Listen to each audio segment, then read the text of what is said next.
So we have what we call the Brexit task force, which is not just a region, but other bodies, from Hauts-de-France, where actually the préfet de région is attending, and sometimes, the French customs. So very recently, actually, the head of customs, for the region did attend, our meeting. They are preparing. It's true that, as I said earlier, over the last 2 years, the French customs have definitely improved the paperwork side, mainly. But again, they don't know what will be the outcome. So, in a certain way, they hear us, but we are probably not heard, as I said before, at government level. So I think the administration are actually willing to work, because they clearly know more than many that it's absolutely needed. But that's a political decision. And that's where we are trying actually to lobby, the French government. And we hope that the MPs, are also going to push it. We are bringing, I think, 10 to 12 MPs and senators here in London on the 12th of July, I think, in order to talk with their counterparts, the British Parliament, also to try to exchange. These are not parallel talks again. It's just, to try to exchange views and work, and to make it heard that it's a necessity, and that more and more feeling that Brussels and the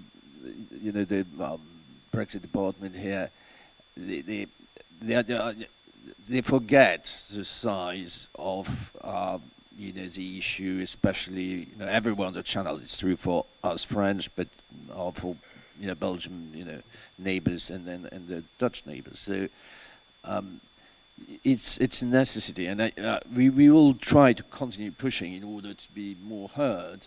And I think all of you can actually really help, because I think it's for everybody to try to raise it's exhausting, to be honest, and I know it's really but we've got to continue trying to engage. Otherwise, it's not going to happen. So we will continue. Now they discussing with you the possibilities of secured parking spaces around Calais, especially, or adaptations to infrastructure, of that sort of thing. Yes. Well, we did, as we did also with the SANEF, with the motorways, for example, because there are not enough lorry parks, on the A1 and the other motorways, around leading to Calais. And so that's also because, as it's a private company running, the motorways in France, as you know, we discussed also that with them, because, again, that's part of the French state, and all these things is always part of it. So the regulations about the parking are made by the French, regulation body, and then the motorway company has got, to adapt. And for example, they say we are very keen to do it, but they're asking for too many new regulations, whatever, that are very costly, and that's the main reason we are not doing it. So we are really trying to push them to do that. And so we are a facilitator. Again, we are not a decision maker. We are not making the decisions about all these things. It's down to French ministers, and and they've got to let the administration engage, with regional structures like ours. What's important, just one little thing, is that the Hauts-de-France region, in terms of what we do, one of the key things that we are in charge, apart from other things, but is really the economic development. And that's why we really focus on it. And obviously logistics is very big, for the region, all the trade, and it's not just for the logistic companies in the region, but all logistics companies around who are going through the region. So we will continue. And Tony, obviously you've been involved in the discussions in Brussels and in Dublin very closely.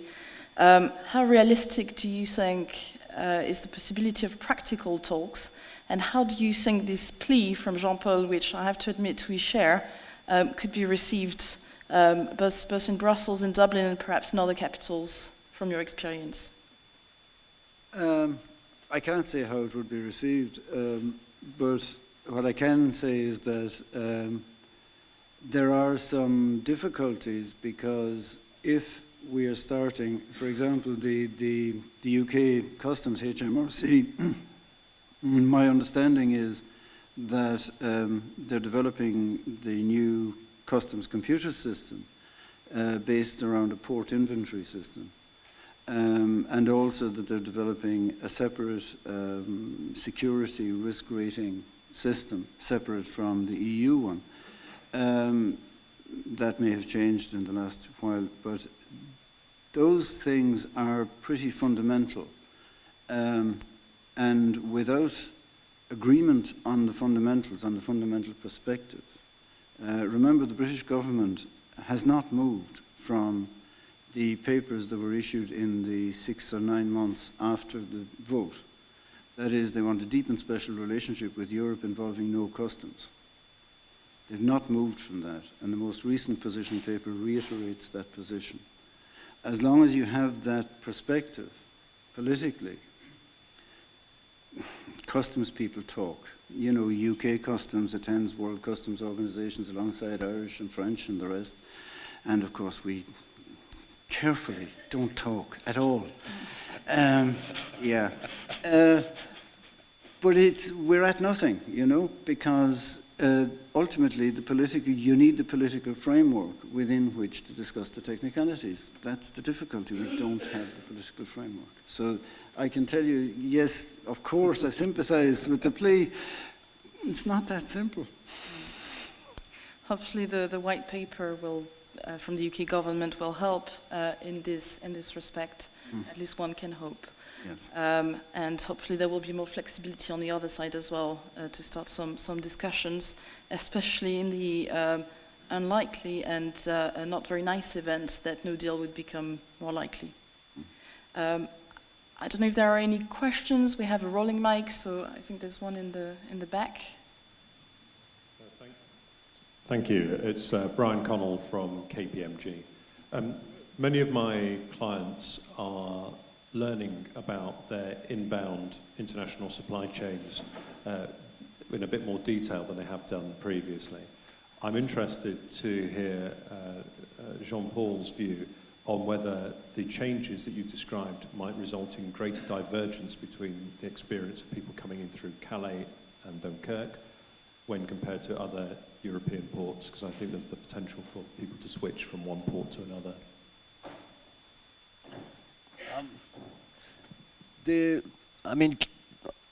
It's true that the big difference in our ports, you know, they do rely, everything rely, you know, on the speed, and it's true for both Dover and, you know, in Calais.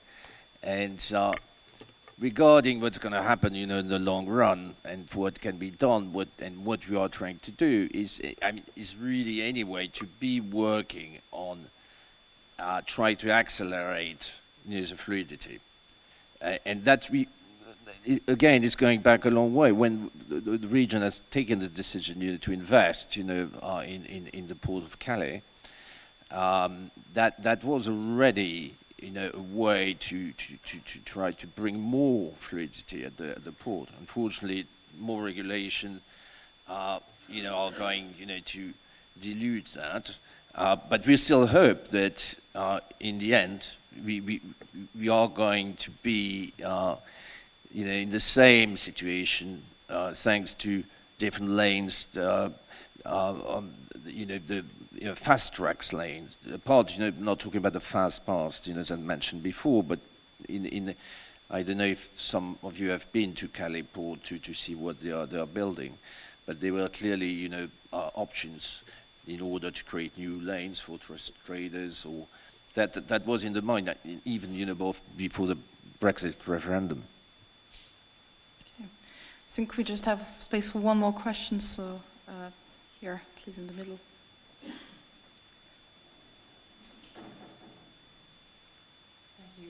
It's a question for Tony Buckley. It's Lisa O'Carroll from The Guardian, and I write about Brexit, and I've written an awful lot about Ireland and follow the politics over the border very closely. So I'm really fascinated about what you've just outlined here, because it seems completely at odds with the messaging from the Irish government, which have maintained this absolute mantra for the past year and a half, no border, no border, no border.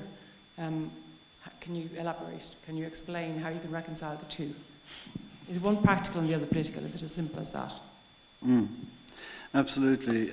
No, what I've referred to in my presentation is East-West trade as we describe it. That is trade with Great Britain and Ireland, and specifically between across the sea and by air. The Northern Ireland border I haven't really referred to, other than to say that there's an awful lot of traffic across it. The solution there, that's a very special situation. The island of Ireland is a very special and particular situation, which requires a very special and particular solution, as the Irish government has been saying. I deliberately stayed away from it in my presentation, and certainly nothing I said about controls at the border relate to north-south trade, that is between Northern Ireland and Ireland. East-west, yes, we can see that there are some, or at least we're planning for some controls there. If there are none, so much the better. But certainly with north-south, that's entirely a political issue which requires a political solution, and I wouldn't presume to comment on it one way or the other. Thank you very much, Tony, and many thanks to Jean-Paul, who had to run, unfortunately. We're a little bit beyond, so we'll move to the next panel session. But a round of applause, please, for Tony.